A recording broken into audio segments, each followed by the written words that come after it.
मी advocate वसंत वडवे आज आमच्या धडगाव तालुक्यातील सन्माननीय वकील बंधू यांच्या मार्फत धडगाव तालुका येथे माननीय तहसीलदार यांना निवेदन देण्यात आलं की गेल्या 4 दिवसापासून जे मराठा आरक्षणासंदर्भात महाराष्ट्र शासनाने हैदराबाद गेजेट संदर्भात जो काही शासन निर्णय पारित करण्यात आला आहे आणि त्या निर्णयाचा अनुषंगे महाराष्ट्रातील वंजारा समाज हा आम्ही आदिवासी असल्याचं आणि आम्हाला आदिवासीमध्ये आरक्षण पाहिजे असं म्हणून विविध माध्यमांवर गेल्या 3-4 दिवसापासून बातमी आणि वृत्त आपल्याला कळलेलं आहे आणि या मागणीमुळे महाराष्ट्रातील तमाम समाजामध्ये असंतोष आणि तीव्र भावना या ठिकाणी निर्माण झालेली आहे। वास्तविक पाहता आजही आदिवासी समाज गरीब आहे, आजही अनेक अन्याय अत्याचार सहन करून आमचं जीवनमान आहे आणि अशा परिस्थितीमध्ये महाराष्ट्रातील कुठलाही समाज उठसूट आमच्यामध्ये आरक्षण मागण्याचा प्रयत्न करत आहे। याच्यामुळे समाजामध्ये प्रचंड असा तीव्र रोष व्यक्त करण्यात येत आहे आणि या मागणीमुळे समाजामध्ये भविष्यामध्ये तेढ निर्माण होण्यासारखी परिस्थिती निर्माण होत आहे। हे जाणून बुजून केलं जात आहे।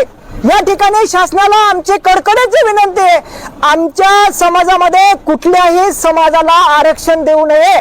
आम्हाला या भारताचे शिल्पकार आणि या भारताचे या घटनेचे शिल्पकार भारतरत्न डॉक्टर बाबासाहेब आंबेडकर यांनी घटनात्मक आम्हाला आरक्षण दिलेलं आहे। या आरक्षणाला कुठल्याही पद्धतीने धक्का लागता कामा नये। ज्याला कोणाला आरक्षण मागायचं असेल किंवा काय मागायचं असेल त्यांनी स्वतंत्र शासनाकडे पाठपुरावा करावा आणि स्वतंत्र मागावं, त्याला आमचा विरोध नाही। परंतु जर आदिवासी समाजामध्येच अनुसूचित जमातीमध्येच आम्हाला आरक्षण मागत असेल असं म्हणून शासनाला दबाव टाकत असेल किंवा असं म्हणून बेकायदेशीर मागणी करत असेल तर तमाम समाज रस्त्यावर उतरून रस्ते बंद केल्याशिवाय राहणार नाही। ही शासनाला आम्हाला कडकडीची विनंती आहे, आमचे भावनेचं कदर करावं आणि असा चुकीचा आमच्या समाजावर अन्याय होईल असं कुठल्याही समाजाला आरक्षण देऊ नये किंवा आमच्यामध्ये बोगस घुसखोरी करू नये, ही आमची कडकडीची आव्हान आहे।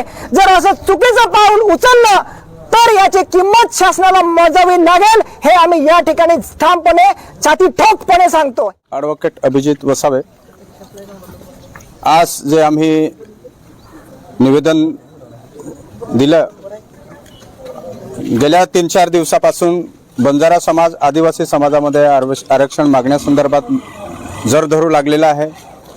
अशा पद्धतीने आज महाराष्ट्रात मोठ्या प्रमाणात बोगस आदिवासींची घुसखोरी आणि नोकरींमधील घुसखोरी याच्यावर सुद्धा शासन आदिवासींना न्याय देऊ शकलेलं नाही।